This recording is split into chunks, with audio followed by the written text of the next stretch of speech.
Avant de commencer, il est fortement conseillé de ne pas se fier aux apparences. Ce qui suit est fourni à titre éducatif et de divertissement uniquement. Il s'agit du témoignage textuel devant le tribunal fédéral lors du procès de Sean Diddy Combs, tel que rapporté par Inner City Press. Dans une salle d'audience bondée et déjà secouée par des témoignages explosifs, la superstar hollywoodienne Leonardo DiCaprio a témoigné. Et personne ne s'attendait à ce qui allait sortir de sa bouche. Connu pour ses films à succès et son activisme environnemental, DiCaprio a révélé un chapitre sombre de sa vie que beaucoup n'avaient jamais imaginé. Sa voix tremblait lorsqu'il a décrit une soirée, une invitation de Sean Diddy Combs qui a bouleversé tout ce qu'il pensait savoir sur les fêtes de célébrités. Il ne s'agissait pas seulement de champagne et de caméras. C'était quelque chose de bien plus sombre. Ce que Leonardo a révélé a non seulement stupéfié le jury, mais a déclenché une tempête médiatique qui a forcé même les plus puissants à affronter enfin la réalité. Qu'a-t-il vu? Pourquoi est-il resté silencieux si longtemps? Et qu'est-ce que cela signifie pour l'avenir du procès de Diddy? Le silence dans la salle d'audience était étouffant. Les caméras n'étaient pas autorisées à l'intérieur, mais peu importait.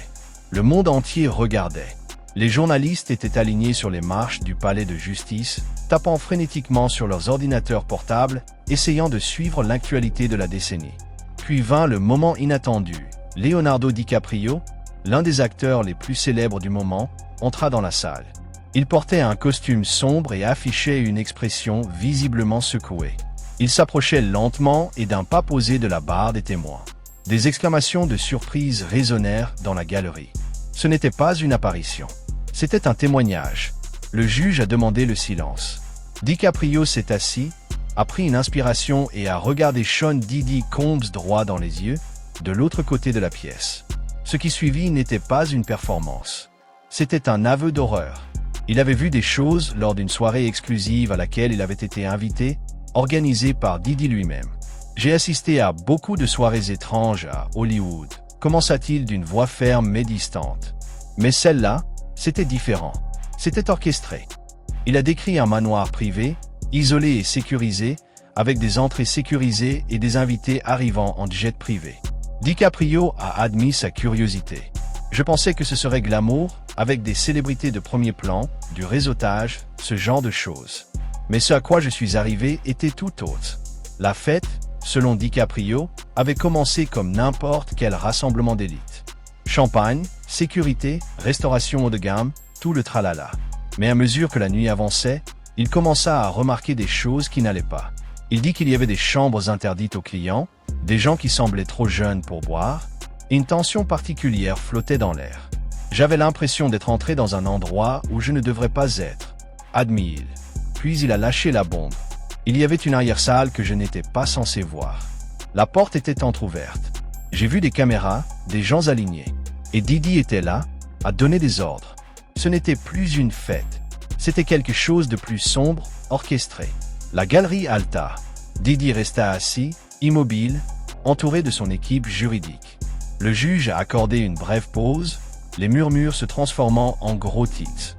Le témoignage de DiCaprio venait de briser le voile qui entourait le cercle intime de Diddy. Et ce n'était que le début.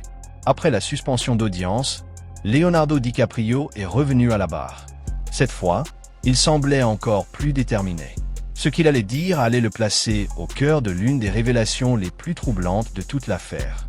Quand j'ai vu l'arrière-salle, a-t-il dit en marquant une pause, je ne savais pas si ce que j'observais était illégal, mais je savais que ce n'était pas normal. Les gens là-dedans, certains d'entre eux, étaient nerveux, regardant les caméras. Ils ne s'amusaient pas. Ils étaient surveillés. Il décrivit une jeune fille qui ne devait pas avoir plus de 20 ans. Elle était assise sur un canapé en velours rouge, entourée d'un groupe d'hommes beaucoup plus âgés.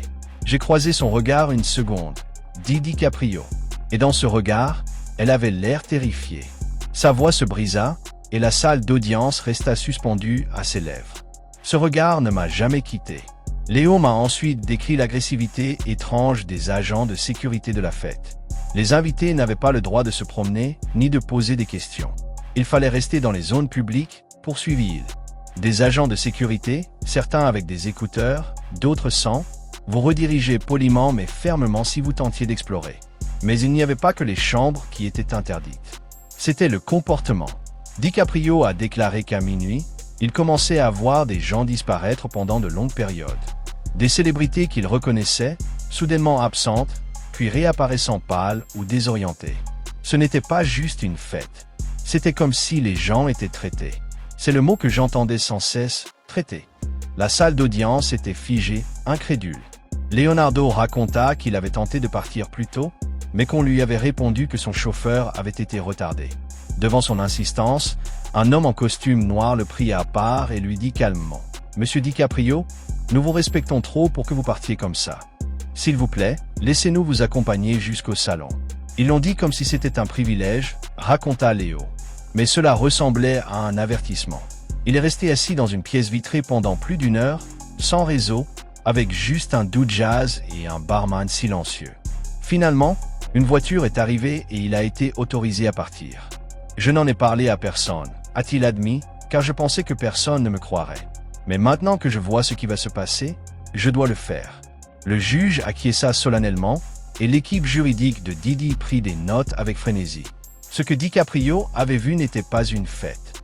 C'était une machine, et les gens à l'intérieur en étaient les pièces mobiles. Après avoir révélé ce qu'il avait vu derrière le rideau de velours, on a demandé à DiCaprio comment Diddy avait réagi à sa présence ce soir-là.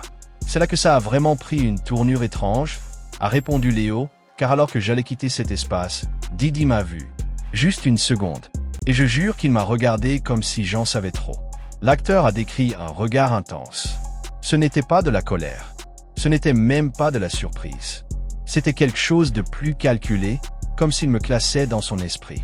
Leonardo a admis n'avoir réalisé l'ampleur de ce moment que plus tard, lorsque ses connaissances ont pris leur distance, que ses projets de film ont été bloqués et que ses appels sont restés sans réponse. C'était comme si quelque chose d'invisible me poussait hors de certaines pièces, a-t-il dit. Doucement, mais délibérément.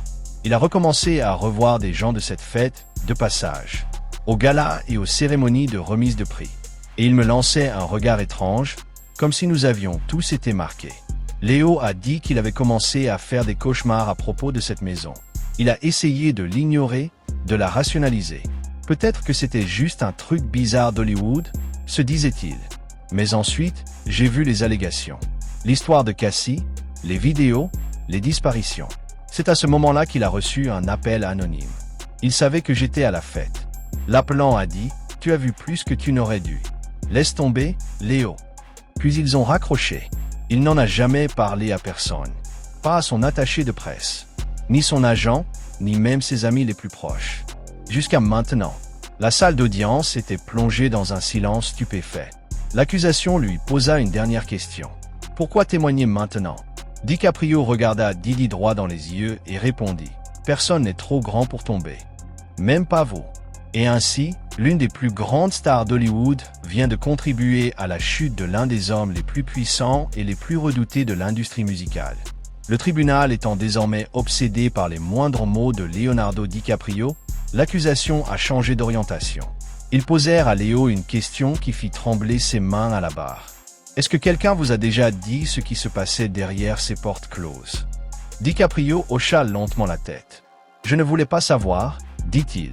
Mais quelqu'un me l'a dit quand même. » D'après son témoignage, un autre acteur, dont le nom n'a pas été dévoilé au tribunal pour des raisons de sécurité, l'a pris à part quelques jours après la fête. L'acteur lui a dit « Tu as eu de la chance d'être parti plus tôt. Il se passe des choses dans ces fêtes qui vont bien au-delà de la drogue ou de l'alcool. C'est une question de contrôle, de chantage et de liste. » Léo semblait visiblement perturbé, racontant ce moment. « Il m'a dit qu'il y avait une liste, une vraie, de tous ceux qui avaient été filmés ou compromis dans ce manoir. Elle servait à s'assurer que les gens restaient silencieux, obéissants et connectés à Diddy. La salle d'audience était bouche bée. Il a dit que c'était la façon dont les faveurs étaient échangées, pas en argent, en silence. Léo a révélé qu'après cette conversation, il avait commencé à remarquer combien de personnes de son entourage étaient liées d'une manière ou d'une autre à Diddy.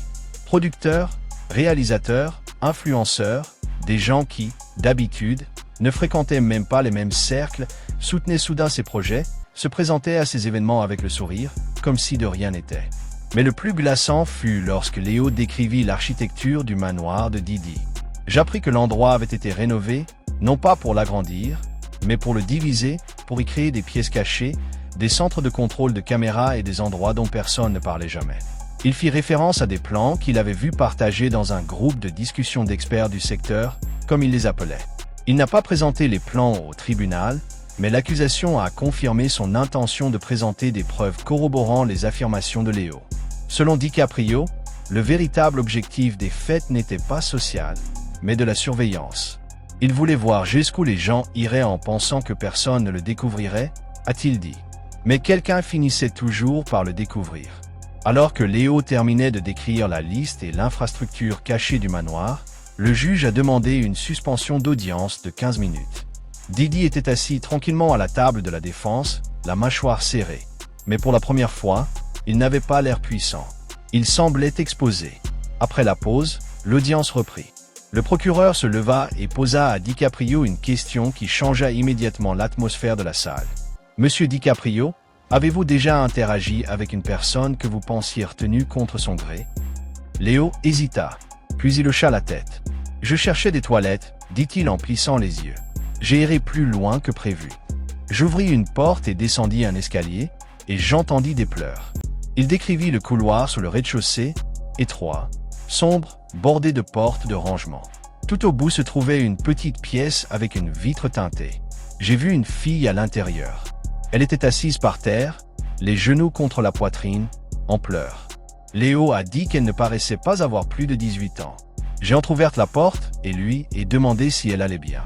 Elle a levé les yeux, paniquée, et a secoué la tête. Puis un homme est apparu derrière moi. Sécurité. Il a saisi la porte, l'a claquée et m'a interdit d'entrer. Léo se souvenait exactement des paroles de l'homme. Mauvais étage, monsieur DiCaprio. Vous n'avez rien vu. Remontez. Il a essayé de le signaler plus tard. Mais comme il a dit au tribunal, personne n'a voulu y toucher. Aucun studio. Aucun média. Pas même ma propre équipe. Il a décrit les semaines de bouleversements émotionnels qui ont suivi cet événement. Il avait des flashbacks. Il n'arrivait pas à se concentrer sur son travail. Il a évité les événements publics pendant près d'1 an. Je suis devenu obsédé par l'idée de savoir qui elle était, a-t-il dit. Mais c'était comme si elle n'existait pas. Aucun document. Pas de presse. Rien. C'est à ce moment-là que Léo a compris qu'il se tramait quelque chose de bien plus grave. Quelqu'un avait le pouvoir d'effacer les gens, dit-il solennellement. Et s'il pouvait faire ça, il pouvait tout faire. Lorsqu'on lui demanda s'il croyait que Didi était au courant de l'existence du sous-sol, Léo répondit. Ce n'était pas seulement sa maison. C'était son projet. Rien ne se passait là sans son accord. Le jury était figé. DiCaprio n'était plus seulement un témoin. Il devenait la voix de dizaines, voire de centaines de personnes qui n'avaient jamais eu l'occasion de s'exprimer. Le dernier témoignage de la journée prit une tournure inattendue lorsque l'accusation demanda à DiCaprio. Reconnaissez-vous le terme « League Twos » en rapport avec les événements de Didi? Le silence se fit dans la salle. DiCaprio hocha la tête. C'était le nom de code, dit-il. Tous ceux qui allaient à ces fêtes savaient ce que cela signifiait. C'était une expression qui circulait discrètement, réservée à ceux qui étaient invités au plus profond de son cercle intime. Il a raconté comment cette expression avait été évoquée un soir, lors d'une conversation privée avec un haut responsable de l'industrie musicale. Il m'a dit « Vous êtes allé au phare. Tu sais ce que ça veut dire maintenant ?» Je n'ai rien dit, mais je savais qu'il avait raison. Lorsqu'on lui a demandé pourquoi on l'appelait ainsi, DiCaprio a répondu « Parce qu'on pouvait tout voir de l'intérieur. Et une fois qu'on l'avait vu, on ne pouvait plus revenir en arrière. » Mais ensuite est arrivée la partie à laquelle personne ne s'attendait. On a demandé à Léo s'il avait déjà vu Didi interagir avec des personnalités politiques de haut rang lors de ces événements. Il a pris une inspiration, puis a répondu « Barack Obama ». La salle d'audience a explosé de rire. Il a précisé « Je n'ai jamais vu Obama au manoir. Mais je l'ai vu interagir avec Didi lors d'événements de campagne, de collecte de fonds et de soirées privées. Et au moins une fois, j'ai vu Didi remettre quelque chose à quelqu'un de l'entourage d'Obama. Une enveloppe. C'était discret, mais ce n'était pas rien.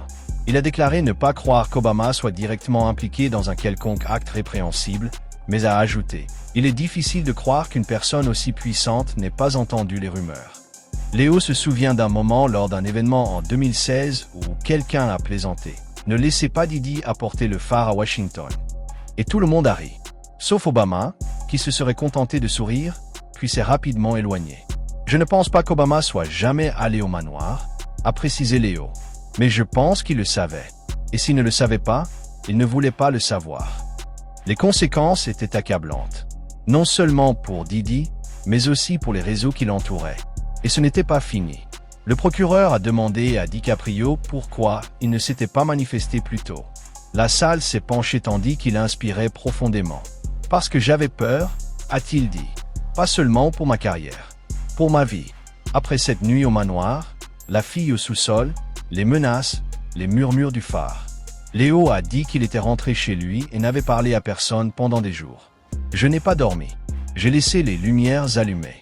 J'ai fait inspecter ma maison par la sécurité. Vous pensez que je suis paranoïaque? Laissez-moi vous dire une chose.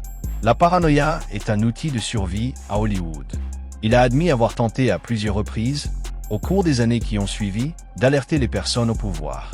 J'ai dîné avec un directeur de studio. Je lui ai dit qu'il se tramait quelque chose de sombre en coulisses. Quelqu'un va être blessé si on ne fait rien. Il m'a regardé droit dans les yeux et m'a demandé « Tu veux être dans le Revenant? Oui ou non ?»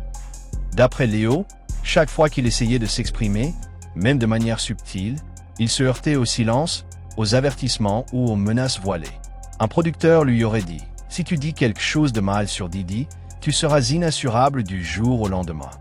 Ils vous annuleront et vous ne saurez même pas qui a fait le coup. » Mais ce qui l'a poussé à bout, c'est un incident survenu en 2021. « J'étais sur un yacht à Capri, a-t-il dit. Juste quelques amis proches, pensais-je. Quelqu'un a reparlé du phare. Ils ont dit, il est de retour. Il recommence. » Ce soir-là, Léo s'excusa et marcha jusqu'au bord du yacht, songeant à sauter. J'avais passé des années à faire comme si de rien n'était, à sourire sur les tapis rouges, à accepter des récompenses, tout en sachant que, quelque part, quelqu'un était toujours coincé, toujours blessé. Parce que je n'ai rien dit. Il n'a pas sauté, mais il a fait un serment. J'ai décidé que si jamais cet homme devait répondre de ses actes, je témoignerais, quoi qu'il m'en coûte. Un silence de mort s'est installé dans la salle d'audience. Diddy, mal à l'aise, s'agitait à la table de la défense, murmurant à son avocat. Mais il était trop tard. Leonardo DiCaprio n'était plus une star hollywoodienne. Il était un lanceur d'alerte. Il n'avait pas fini. L'accusation a ensuite présenté une enveloppe en papier Kraft scellé. Le visage de DiCaprio a changé dès qu'il l'a vu. « Est-ce le dossier ?» a-t-il demandé doucement. L'avocat hocha la tête. Léo expliqua. « Ce dossier contient des messages, des captures d'écran, des notes. Je les ai collectés au fil des ans, auprès de personnes qui m'ont contacté anonymement, de personnes présentes, de victimes. Il n'était pas censé avoir ce dossier. D'après son témoignage, il lui a été remis en 2019 par une ancienne assistante d'un puissant dirigeant de maison de disques. Elle tremblait en me le donnant. Elle a dit « Si je disparais, confie ceci à quelqu'un qu'on ne peut pas réduire au silence. » Je lui ai demandé « Pourquoi moi ?» Elle a répondu « Parce que tu as encore une arme. » Le dossier, tel que décrit au tribunal, comprenait des transcriptions de faits, des registres de sécurité et les noms de mineurs qui auraient été vus entrant dans la propriété de Diddy et ne jamais en sortir publiquement. Léo a refusé de prononcer la plupart de leurs noms à voix haute. Ils méritent d'être épargnés. Certains tentent encore de vivre leur vie. Certains ont encore trop peur pour parler. Mais une personne a pris contact directement avec moi. Son nom a été censuré au tribunal, mais DiCaprio l'a appelé Hope. Elle avait été victime d'un trafic grâce à ses relations dans l'industrie du spectacle et affirmait avoir passé 3 mois dans le cercle de Diddy avant de s'échapper, grâce à ce qu'elle appelait une faveur d'un ami coupable. Léo a lu un de ses messages à voix haute. Si jamais quelqu'un apprend ce qu'il nous a fait, il sera enterré. Mais ils nous enterreront aussi. Je veux juste que quelqu'un dise à voix haute ce qui s'est passé, même si personne n'y croit. DiCaprio a alors regardé le juge droit dans les yeux et a dit « C'est pour ça que je suis là ». Il a conclu son témoignage en affirmant qu'il croyait que l'empire de Diddy ne reposait pas seulement sur la musique, mais aussi sur la peur, le silence et la honte. L'homme sait danser, a-t-il dit, mais ce sont les ombres qui bougent avec lui qu'il faut surveiller. Le juge a demandé une nouvelle courte suspension d'audience, mais la salle d'audience est restée immobile. Personne ne parla, pas même la défense. À mesure que le jury revenait, il devint évident que quelque chose avait changé dans la salle. Diddy était devenu visiblement pâle. Son équipe mélangea des papiers et un avocat lui murmura furieusement à l'oreille. Diddy frappa du poing sur la table, puis se leva. Avec l'accord du juge, L'avocat de Didi demanda à s'approcher du banc. Une brève discussion s'ensuivit. Personne ne sait ce qui fut dit. Mais lorsque les avocats reprirent leur place, l'accusation se leva et demanda à Leonardo une dernière déclaration. Léo s'éclaircit la gorge. « Je ne suis pas ici parce que je déteste Sean Combs. Je suis ici parce que je crois en la responsabilité. Je crois en la lumière. » Il marqua une pause. Ce procès n'a rien à voir avec la gloire. Il ne s'agit pas d'Hollywood. Il s'agit d'un système qui a laissé un homme faire ce qu'il voulait pendant des décennies parce qu'il était riche, influent et dangereux. Il s'agit des gens qu'il a blessés pendant que nous autres détournions le regard. Puis Leonardo s'est tourné directement vers Didi. « Tu m'as dit un jour que la seule chose qui importait aux gens, c'était la fête. Eh bien, la fête est finie. Et maintenant, il est temps de nettoyer le désordre. » La pièce se tut. Didi marmonna quelque chose dans sa barbe. Quelque chose capté par un micro d'audience. Il a dit « Ce n'est pas fini. Rien de tout cela n'est réel. Ce sont tous des acteurs. » Ce à quoi Léo répondit doucement. « Alors tu comprends enfin ce que c'est que de jouer dans un de mes films. Sauf que cette fois, tu n'as pas de scénario. » Le juge a suspendu l'audience pour la journée. Les journalistes se sont précipités dehors. Le jury est resté figé. Et Didi, pour la première fois depuis longtemps, semblait impuissant. Alors que Leonardo DiCaprio quittait la salle d'audience sous escorte policière, il croisa un petit groupe de badauds. Certains applaudirent. Certains regardaient, incrédules. Mais tous, qu'ils le croient ou non, savaient une chose, le procès avait changé. Et ainsi,